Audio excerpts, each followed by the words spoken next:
Good morning, students of plus one class. Let us talk about the buccal cavity. In the buccal cavity, first we talk about teeth. जो हमारे teeth हैं, they come in two set. दो set में आते हैं, इनको हम बोलते हैं diphycodont. Diphycodont means teeth come in two set. One set is called deciduous teeth and second is called permanent. Deciduous teeth they are also called milk teeth. Deciduous का मतलब है जो झड़ जाते हैं, जो ज्यादा टाइम तक नहीं रहते. अगर आप अपने आप को देखें, आप अपने पिछले सालों को याद करें, आपके टीथ कॉन्टिन्यूसली एक एक करके इंसीजर आए, इंसीजर फिर टूटे, उनकी जगह परमानेंट इंसीजर आए, तो इसलिए इनको बोलते हैं डाइफाइकोडोंट. दूसरा साइज ऑफ टीथ देखें, जब आप अपने बचपन के टीथ देखें वो बहुत छोटे छोटे थे. अब जो आपके टीथ हैं उनसे बड़े हैं, परमानेंट हैं. फिर सेकंड जो टीथ हैं they are embedded in the socket of jaw bone. ये जॉ बोन का सॉकेट है, इसमें एम्बेडेड है. टीथ का एक बिल्कुल 1/3 हिस्सा ही हमें दिखाई देता है, जिसको हम बोलते हैं क्राउन ऑफ टीथ. ऐसे टीथ को बोलते हैं थिकोडोंट. Thicodont means they are embedded in the socket of jaw bone.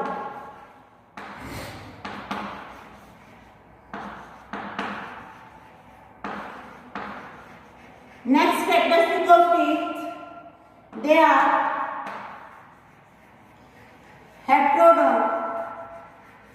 Heterodont means all the teeth they are not similar, they are of different type. Then we talk about the type. First is incisor. आप अपने मुंह को खोलो और अपने teeth साथ साथ देखते रहो. आगे के 4 टीथ इंसीजर हैं, अपर जा में भी हैं, लोअर जा में भी हैं. और आप ये ध्यान रखें, जब भी आप किसी चीज को कट करते हैं, then you apply these incisors. These are also called cutting teeth. Then after the incisor on both upper and lower jaw, on the side there is present teeth acid. Upper jaw में भी incisor के दोनों side, lower jaw में भी. These are called canine. अगर आपने tiger देखा है, लॉयन देखा है, उसकी फोटोग्राफ देखी है, डॉग में भी देखा है कि जो कैनाइन है इनको प्रोमिनेंट दिखाते हैं, बहुत बड़े बड़े दिखाते हैं. These are canine. इनको क्या बोलते हैं? Tearing teeth.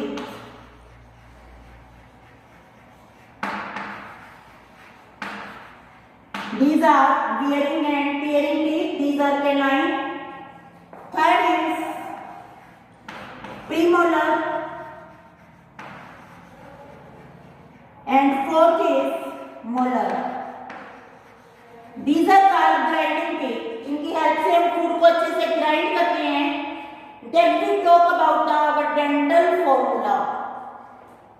In the milk teeth, we have 2120 upon 2120. These two are incisor. This is canine and this is molar. यहाँ पे आपको एक बात ध्यान रखनी है कि जो हमारे डेसिडस टीथ हैं, जो हमारे मिल्क टीथ हैं, उनमें प्री मोलर एब्सेंट है. और ये लाइन इंडिकेट करती है कि इस लाइन के ऊपर वाले टीथ अपर जाके हैं, इस लाइन के नीचे वाले टीथ लोअर जाके हैं. और साथ में जो टीथ दिए हैं, these are in pair, 2 pair, 1 pair, 2 pair, 2 pair, 1 pair, 2 pair. तो यहाँ आप देखिए टोटल कितने हैं? 2, 3, 5 पेयर, 10 अपर जा में, 10 लोअर जा में, टोटल टीथ 20 हैं. अब हम बात करते हैं परमानेंट टीथ की. आपके इंसीजर टूटे, उसकी जगह परमानेंट इंसीजर आ गई, नंबर सेम रहा. आपके कैनाइन टूटे, परमानेंट कैनाइन आए, नंबर सेम रहा, प्लेस भी सेम रहा. आपके मोलर टूटे, उनकी जगह प्री मोलर आए. This is very important question कि जो मोलर हैं उनके स्पेस में प्री मोलर आते हैं और लास्ट में फिर मोलर आते हैं. This is the dental formula of permanent teeth.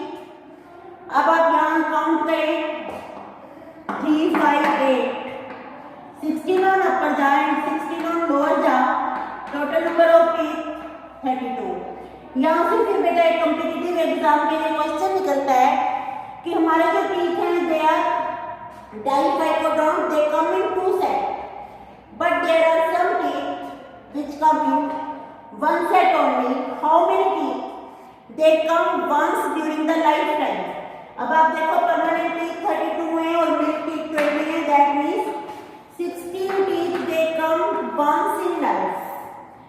Then अब आपको अगर 16 में डिवीजन करनी हो कि कौन से टीथ हैं जो लाइफ में केवल एक ही बार आते हैं, यहाँ प्रीमोलर एब्सेंट थे तो ये प्रीमोलर आ जाएंगे 4, 8। मोलर कितने थे?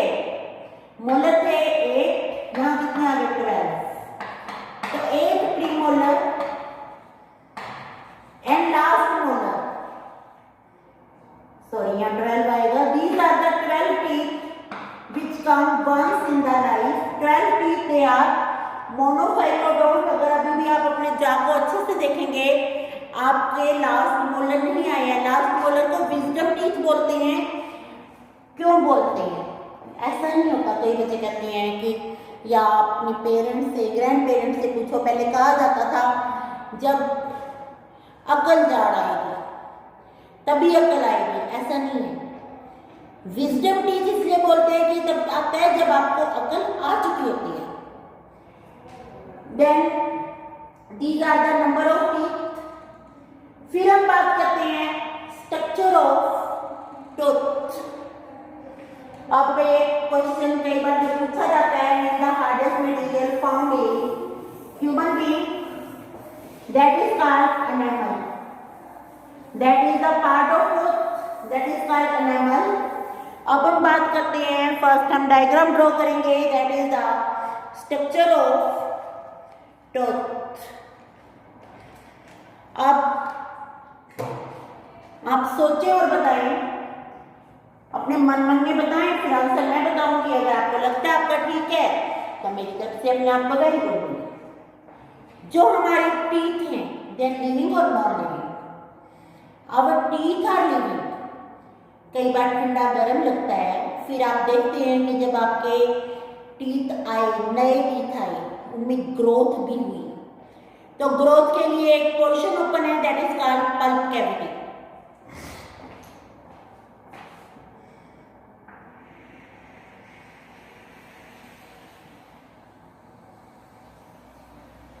दिस इज पल्प कैविटी और ये नीचे बना रही हूँ मैं, पल्प कैनाल बना रही हूँ। पल्प कैविटी में सप्लाई होती है ब्लड वेसल्स की, नर्व्स की। जो भी हमें फीलिंग होती है वो पल्प कैविटी के कारण ही होती है। इसमें ये नर्व्स हैं, these are the nerves in pulp cavity and blood vessels. Blood vessel से पल्प कैविटी। अब अगर इसकी बात करें, हमारी पल्प कैविटी केवल कुछ टाइम के लिए ओपन रहेगी। कब तक ओपन रहती है? जब तक हमारे टीथ एक पर्टिकुलर साइज को अचीव नहीं कर जाते। जब हमारे टीथ का एक पर्टिकुलर साइज अचीव हो जाता है, our pulp cavity get closed. Then next यहाँ हम बात करते हैं अगली लेयर की।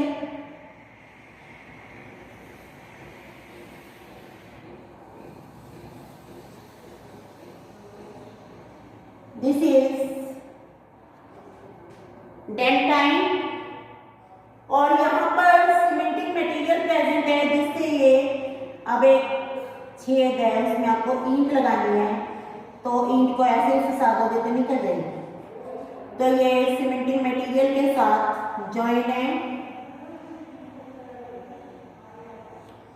This is the cementing material by which it is fitted into this cavity।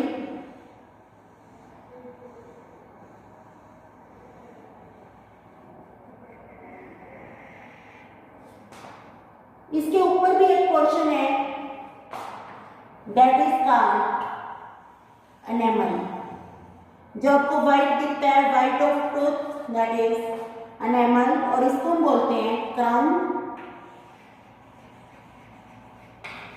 Crown, this is called enamel. This is dentine. या फिर हम कुछ फाइबर दिखाएंगे, ऐसे शार्पे फाइबर बोलते हैं। इनके साथ ये बहुत अच्छे से फिट होता है। अपने दांत को हिलाकर देखिए, हिलेगा नहीं क्योंकि बहुत अच्छे से फिट है। आपके दांत का कुछ हिस्सा एक्सपोज है जिससे आप खाना चबा रहे हैं, जो आपको दिख रहा है, जिसकी आप सफाई भी करते हैं। उसके बाद कुछ हिस्सा आपका गम्स में है, दिस वन। और बाकी हिस्सा आपका यहाँ से अगर बात करें बोन में प्रेजेंट है।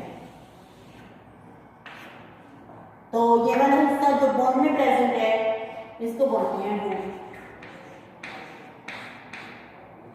Crown is the head of tooth and this is the second part. This part is present in gums, मसूड़ों के अंदर।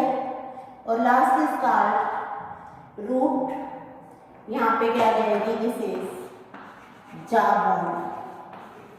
अब कई बार दांत खराब हो जाता है तो उसका ट्रीटमेंट करवाते हैं, कहते हैं रूट कैनाल ट्रीटमेंट करवा रहे हैं। उस रूट कैनाल में क्या करते हैं, सपोज किसी का एक्सीडेंट से या किसी कारण से जो टूथ है वो डेड हो गया है, तो ये पूरा खाली कर देंगे पल्प कैविटी को। This is pulp cavity and this is called pulp canal and these are nerve, blood vessel।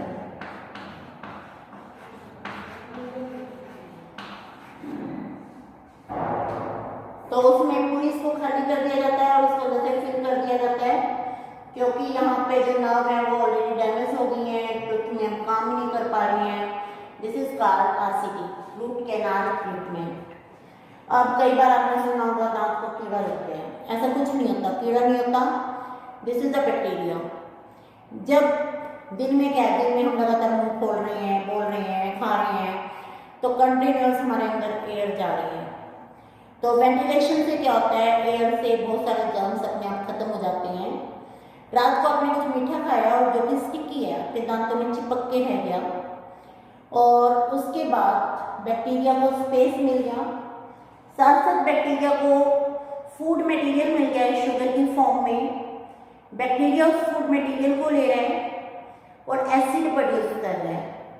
उस एसिड से ये एनामल खत्म होने लगता है और यहाँ पर एक छेद हो जाता है जिसको कैविटी बोलते हैं, इसको डेंटल केरिस भी बोलते हैं।